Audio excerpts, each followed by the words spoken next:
আপনি কি সেই মেয়ে যাকে দেখলেই চারপাশের মানুষ একটা কমন প্রশ্ন করে, এত রোগা কেন তুমি? কিছু খাও না নাকি, অথবা যতই খাও তোমার শরীরে তো কিছুই লাগে না?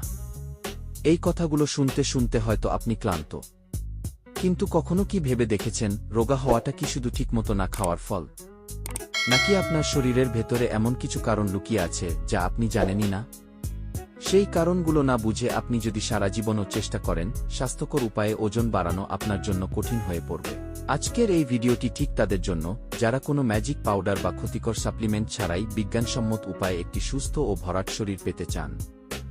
ভিডিওর একদম শেষে আমি এমন একটি গোপন কারণের কথা বলব, যা আমাদের দেশের অধিকাংশ মেয়েই এড়িয়ে যান, অথচ ওজন না বাড়ার পেছনে সেটিই হতে পারে প্রধান কারণ। তাই ভিডিওটি মনোযোগ দিয়ে শেষ পর্যন্ত দেখুন। আর হ্যাঁ, ভিডিওটি শুরু করার আগে আপনাদের কাছে একটি অনুরোধ। দয়া করে ভিডিওটিতে একটি লাইক দিন এবং চ্যানেলটিকে সাবস্ক্রাইব করে বেল আইকনের অল অপশন সিলেক্ট করুন। তাহলে চলুন আর দেরি না করে সরাসরি চলে যাই মেয়েদের রোগা শরীর বিষয়ক মূল আলোচনায়। শুরুতেই আমাদের একটা বাস্তব কথা বুঝতে হবে, মেয়েদের শরীর আর ছেলেদের শরীরের গঠন ও ক্রিয়াকলাপ একদম আলাদা। কিন্তু ওজন বাড়ানোর সময় আমরা এই পার্থক্যটা ভুলে গিয়ে সবার জন্য এক নিয়ম মানতে চাই। একজন মেয়ে সারাদিনে যা খাচ্ছেন, তার শরীর সেই খাবারকে কিভাবে কাজে লাগাবে তা মূলত নিয়ন্ত্রণ করে হরমোন। মেয়েদের শরীরের ইস্ট্রোজেন এবং প্রোজেস্টেরন হরমোন দুটি ওজন বৃদ্ধি, শরীরের ফ্যাট ডিস্ট্রিবিউশন এবং মাংসপেশি তৈরির মূল কারিগর। আপনি কি কখনো লক্ষ্য করেছেন, পিরিয়ডের আগের কয়েকদিন আপনার শরীর কিছুটা ভারী মনে হয়, আবার পিরিয়ড শেষ হলে ওজন আগের জায়গায় ফিরে যায়? এটি কোনো ম্যাজিক নয়, এটি সম্পূর্ণ হরমোনের খেলা। অনেক ক্ষেত্রে যাদের পিরিয়ড অনিয়মিত, তাদের শরীর খাবার থেকে পুষ্টি নিয়ে ওজন ধরে রাখতে পারে না। তাই ওজন বাড়ানোর মিশনে নামার আগে আপনার পিরিয়ড নিয়মিত কিনা তা নিশ্চিত করা জরুরি। এবার আসি খাবারের ভুল ধারণায়। অনেকে মনে করেন সারাটা দিন গাদা গাদা ভাত বা জাঙ্ক ফুড খেলেই ওজন বাড়বে। আসলে ওজন বাড়ে খাবারের পরিমাণে নয়, ওজন বাড়ে খাবারের ক্যালোরির ঘনত্ব আর ধারাবাহিকতায়। আপনি যদি একদিন অনেক বেশি খেয়ে পরের 2 দিন কম খান, তবে আপনার শরীর কনফিউজড হয়ে যায়। মেয়েদের শরীর একটি নির্দিষ্ট রুটিন বা ছন্দ ভালোবাসে। সকালে না খেয়ে দুপুরে একবারে বেশি খাওয়া অথবা রাতে নামমাত্র খাওয়ার অভ্যাস আপনার মেটাবলিজমকে নষ্ট করে দেয়।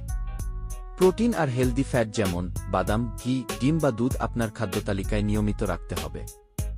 বড় থালা ভর্তি ভাতের চেয়ে পুষ্টিকর ছোট ছোট মিল দিনে 5 থেকে 6 বার খাওয়া অনেক বেশি কার্যকর। আরেকটি বড় বাধা হলো আমাদের মনের ভয়। অনেক মেয়ে ওজন বাড়াতে চান, কিন্তু মনে মনে ভয় পান যে পেট বা থাই বেশি মোটা হয়ে যাবে না তো। এই ভয়ের কারণে তারা পর্যাপ্ত ক্যালোরি গ্রহণ করেন না। মনে রাখবেন, আপনি যদি পুষ্টিকর খাবারের পাশাপাশি সামান্য শারীরিক পরিশ্রম করেন, তবে ওজন আপনার শরীরের সঠিক জায়গাতেই বাড়বে। অনেকে ভাবেন ব্যায়াম করলে বুঝি মানুষ আরও শুকিয়ে যায়। এটি একটি বিশাল ভুল ধারণা। ব্যায়াম না করলে আপনার খাওয়া খাবারগুলো পেশি তৈরিতে কাজে না লেগে কেবল শক্তিতে রূপান্তর হয়ে শরীর থেকে বেরিয়ে যায়। মেয়েদের জন্য হালকা স্ট্রেংথ ট্রেনিং বা ওজন নিয়ে ব্যায়াম করা ওজন বাড়ানোর সবচেয়ে বড় হাতিয়ার। এতে আপনার হাড় মজবুত হয় এবং শরীর একটি সুন্দর শেপ পায়। সবকিছু ঠিক থাকলেও একটি জায়গায় আমরা সবাই ভুল করি, সেটি হলো ঘুম। আপনি যদি ঠিকমতো না ঘুমান, আপনার শরীর কখনোই কাঙ্ক্ষিত ওজন ছুঁতে পারবে না। কারণ ঘুমের মধ্যেই আমাদের শরীর নিজেকে মেরামত করে, টিস্যু তৈরি করে এবং হরমোনের ভারসাম্য রক্ষা করে। রাত জেগে মোবাইল স্ক্রোল করা বা রিলস দেখা আপনার ওজন বাড়ার যাত্রায় সবচেয়ে বড় শত্রু। এখন আপনার কাছে আমার একটি প্রশ্ন, আপনি প্রতিদিন গড়ে ঠিক কত ঘন্টা ঘুমান? কমেন্টে লিখে জানান, 6 ঘন্টা, 7 ঘন্টা নাকি 8 ঘন্টা? সবশেষে যে বিষয়টির কথা বলব তা হলো মানসিক চাপ বা স্ট্রেস। আমরা বাইরে থেকে যতটা হাসি খুশি থাকি, ভেতরে হয়তো পড়াশোনা, ক্যারিয়ার বা পরিবার নিয়ে তার চেয়েও বেশি দুশ্চিন্তা করি। এই স্ট্রেস যখন বাড়ে, তখন শরীরে কর্টিসল হরমোনের মাত্রা বেড়ে যায়, যা আপনার ওজন বাড়তে বাধা দেয়। তাই মন ভালো রাখাটাও ওজন বাড়ানোর একটা বড় অংশ। মনে রাখবেন, প্রতিটি মানুষের শরীর আলাদা। কারো ওজন দ্রুত বাড়ে, কারো ক্ষেত্রে সময় লাগে।